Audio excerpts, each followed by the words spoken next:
We've all had bad days. Maybe you lose your job, you get dumped, your car breaks down, you get caught in the rain, or you embarrass yourself in front of the person you like. There's all kinds of ways that a day can go horribly wrong. However, earlier this year, I had a nightmare of a day that all started just because I was trying to be a good person, and it backfired on me in the most chaotic and messy way imaginable. It happened way back at the start of the year, so I can look back on it and laugh now, but at the time, oh man, it was definitely the worst day of 2023 for me. So let's talk about it. Before we jump in, really quick, let's do Hey Star, what you drawing? The art you're watching me draw in the background is the art for my webcomic Castoff's November 2023 Mail Club. The theme this time was a cute seasonal winter theme, and I had a lot of fun putting it all together, especially the print. You can get this art by joining Castoff's Patreon before the end of the month, and if you'd like to read the comic, you can read the entire thing for free at castoff-comic.com. Links for all that are down in the description. Oh, and one last thing before we start the video. I feel the need to preemptively say that no humans or animals were seriously injured during the course of this story. This video isn't going to need an entry on doesthedogdie.com or anything, but at the risk of spoiling some of the events in this video, if hearing about a dog fight is going to make you upset or uncomfortable, maybe skip this one. And with that out of the way, let's rewind to the worst day of 2023. The day started bright and early. Because I'm a morning person and my cats demand their wet food at my earliest possible inconvenience, I'm rolled out of bed at around 7:30 and was munching on my breakfast when I looked out the front window and noticed that I had forgotten to bring in the trash bins the day before. I slipped on some shoes, opened my garage, and went to take in the bins when I looked down the street and saw something I didn't expect. A dog I had never seen before, casually strutting up the road, no owner in sight. It was a husky, but it was a little smaller than an average husky, so it was either young or potentially a mixed breed.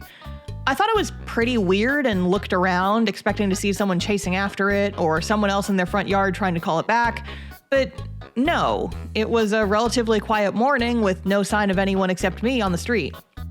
As the dog made its way up the street in my direction, I just kind of stared at it, weighing my options.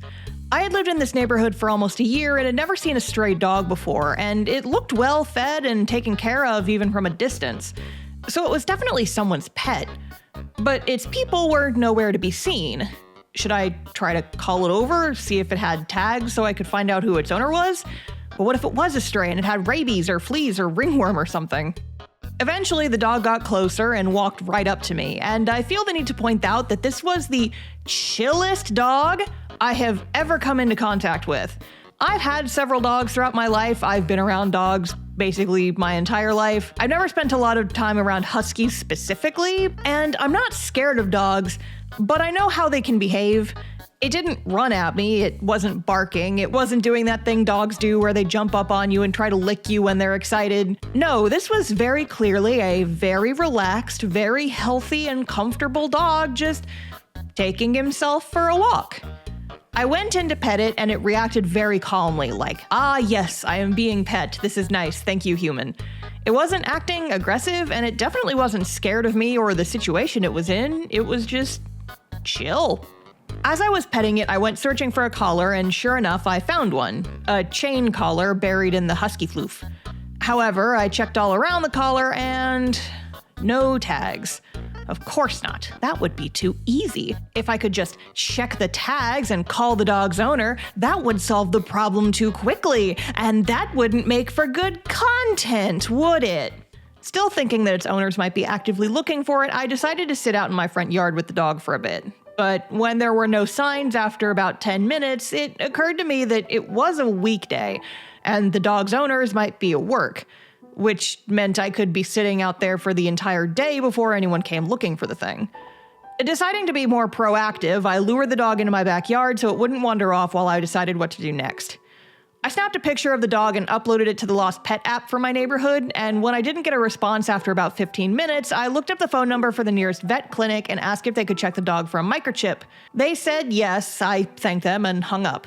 The dog didn't even have tags, so my hopes weren't high for it having a microchip, but at the very least I could do my due diligence and check. And so, I had a new objective. Get this dog to the vet.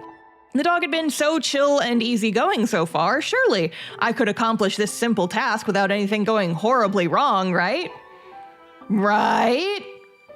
Well, I went back inside, took the dog's collar, and started leading him back to the front of the house. And he was doing super well. No complaints, just following along with me, still relaxed, just a cool dog having a chill day. I get him into the front yard, open my garage, and as I'm opening my car trying to coax him in, I see a person coming up the street. An older woman walking a little white dog. I don't know what kind of dog it was, but it was small and white with curly fur and looked like a very stereotypical lap dog. And in my head, my first thought was, if this woman walks this dog every day, she may know the other dogs in the neighborhood, which means she might know this dog. I should wait a minute and ask her if she knows this dog when she walks by.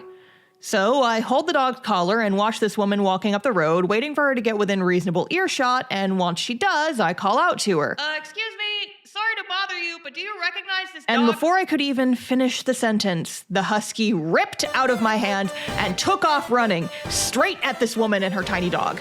The woman, seeing this large dog running straight for her, immediately starts screaming. I also start screaming, running after the husky and shouting, trying in vain to call it back. The tiny dog starts barking and freaking out, and the woman tries to put herself between the husky and her tiny dog. The husky just runs around her, and the dogs start tussling, the little dog being clearly outmatched by this husky that's probably 5 times its size.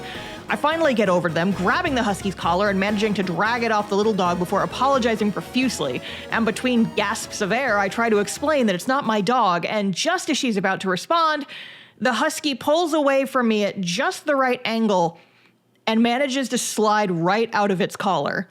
We both scream as the husky once again dives after the little dog, and in trying to defend it, the woman gets knocked to the ground and lets go of the little dog's leash. The little dog takes off running down the street in the direction they had come from, the husky hot on its heels. I stopped for a moment to try and help the woman up before opting to just take off running after the dog so I could hopefully catch up to them before the husky tried to kill the other dog. However, I do not run as fast as a dog can, and I'm also a homebody who lost all her jock muscle after graduating high school and hasn't had a good proper workout in several years. Combine that with the fact that I was pumped up on more adrenaline than I could probably ever have been in my entire life, and the end result was me chasing after 2 dogs, wheezing, lungs burning from the cold air, and my legs were so shaky I ended up falling and face planting into the dirt in one of my neighbor's yards. However, I was so desperate to avoid potentially causing a doggy homicide that I eventually jumped back up to my feet and kept running, barely processing that I had fallen.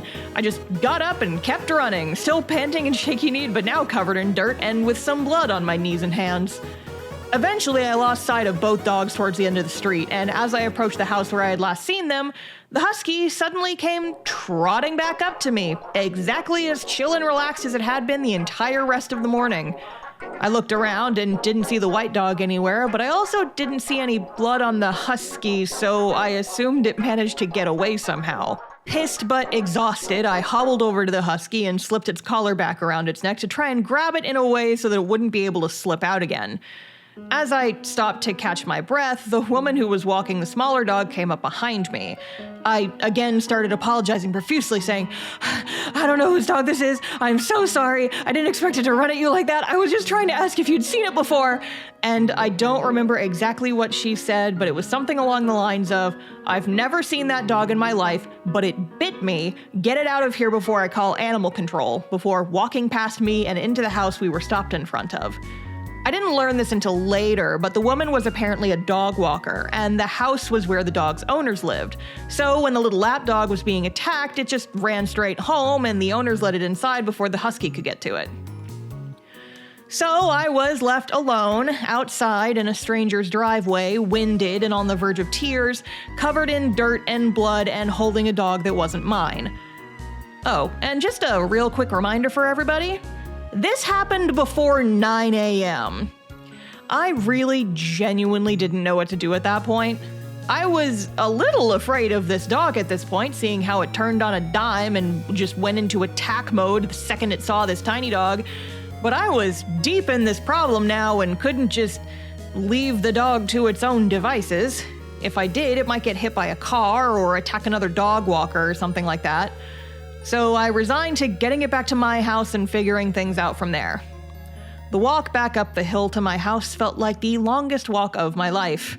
My heart was still racing, every breath hurt from the cold air biting into my lungs, and my legs felt like they were in danger of giving out any second.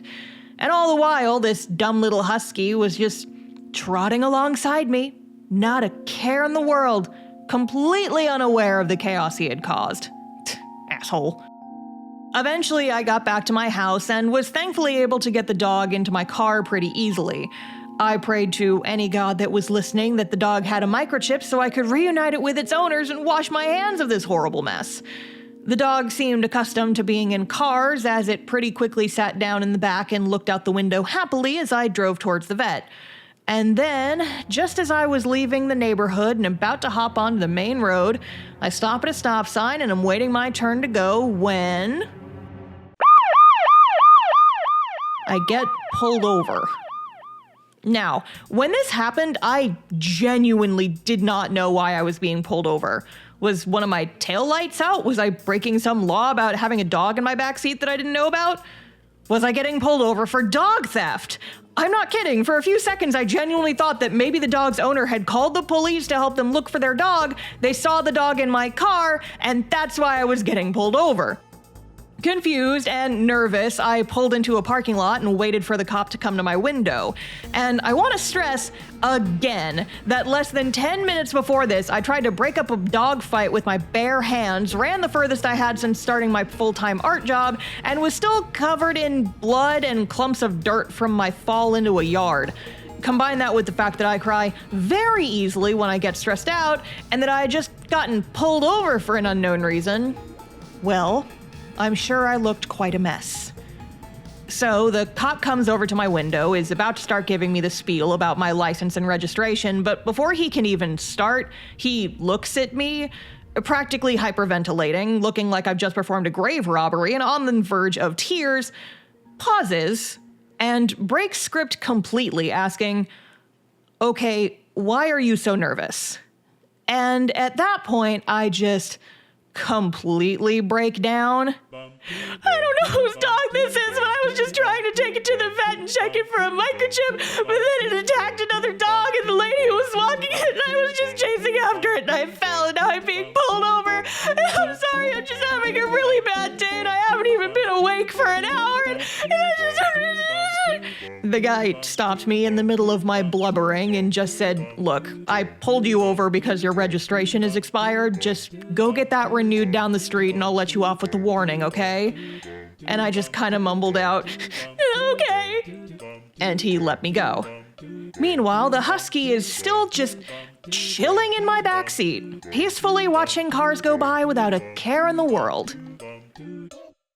At this point, I was just so done and so fed up with the entire day and all the chaos this dog had dragged me into on what was supposed to be a nice, normal day that I decided, no, fuck it. I'm not taking this sucker to the vet. I'm taking him to animal control, and then the people there can deal with it. Besides, when the owner realizes the dog is missing, they'll probably call the pound anyway, and if animal control has him, they can just go pick up the dog from there, and then it's not my problem anymore. So I look up the address for animal control on my phone and drive over there, doing my best to try and calm down along the way. When I pull up, I explain to the people at the front desk that I found a random dog in my neighborhood this morning and that it has a collar but no tags.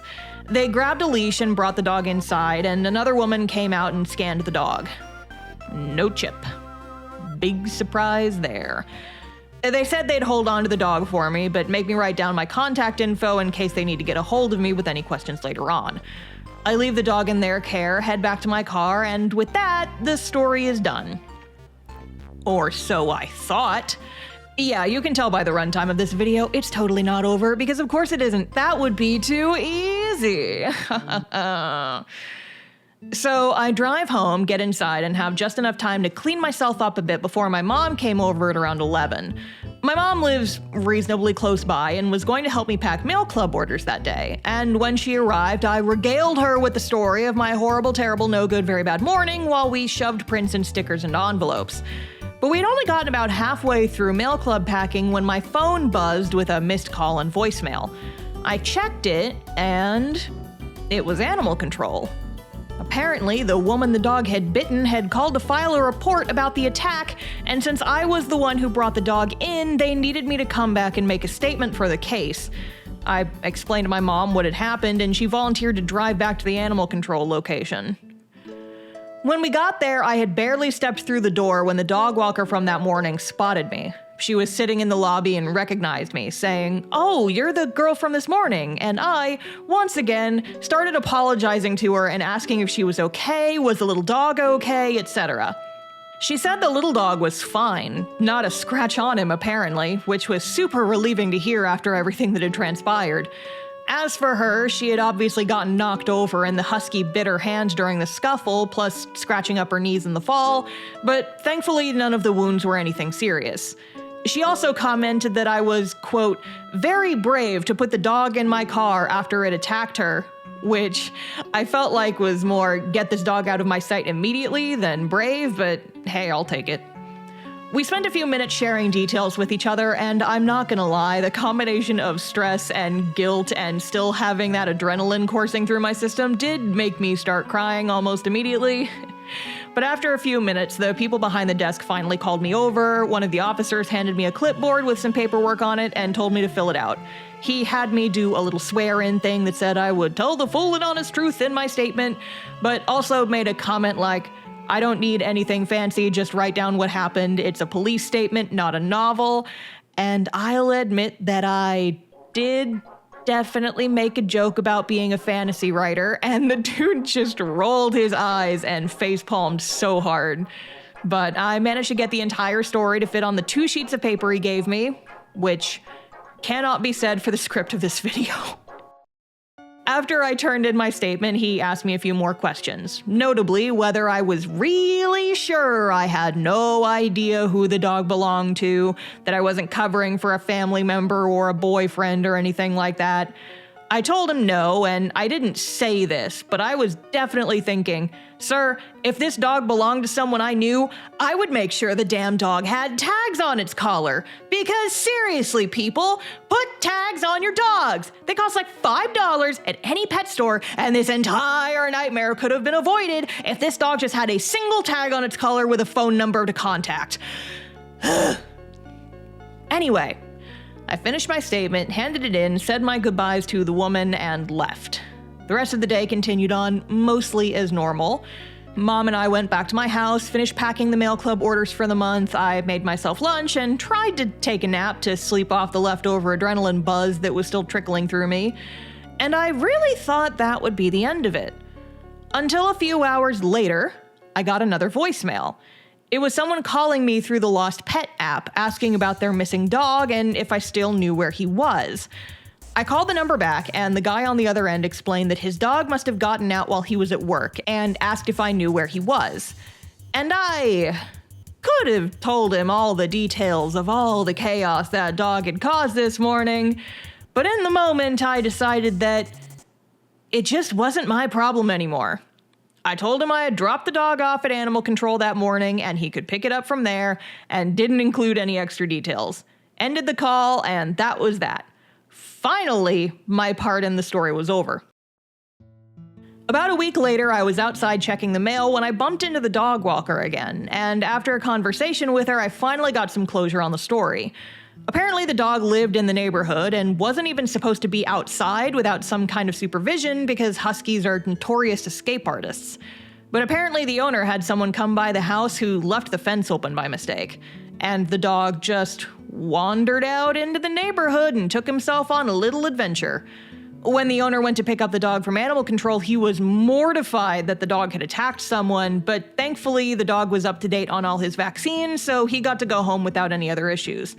There may have been more details that I was missing out on, but frankly, I was so done with everything about this course of events that I didn't feel like digging any deeper. Very happy to close the book on this nonsense story and not have any more interaction with it. I mean, it's just such an absurd Jenga tower of messed up nonsense that spiraled so quickly just because I wanted to help a dog that got loose. And while it was terrible and stressful and made my chest hurt for literal days afterwards, I can still look back on it now and laugh about it. Like, yeah, that was fucked up, wasn't it? And then I went and made a video about it. Because if I'm gonna go through ridiculous fucked up events like these ones right here, I'm gonna turn around and use it for something, right? 'cause that's content, baby. I'm a YouTuber. Let's go. And that's a wrap on the story of my worst day of 2023. Here's hoping that there's no big bad days in the new year, but, well, if there is, I'll probably end up making a video about it. It's free real estate, gotta monetize my suffering, etc., etc. Once again, the art in this video is for my webcomics Patreon mail club, and you can snag it yourself by joining before the end of the month. And if you want to get to know the characters first, you can read the entire comic for free at castoff-comic.com. Links for all that in the description down below. And that'll be it for my last video of the year. 2023 was an amazing year for the channel, and I can't wait to see where 2024 takes us. I'll see you guys next year. Bye!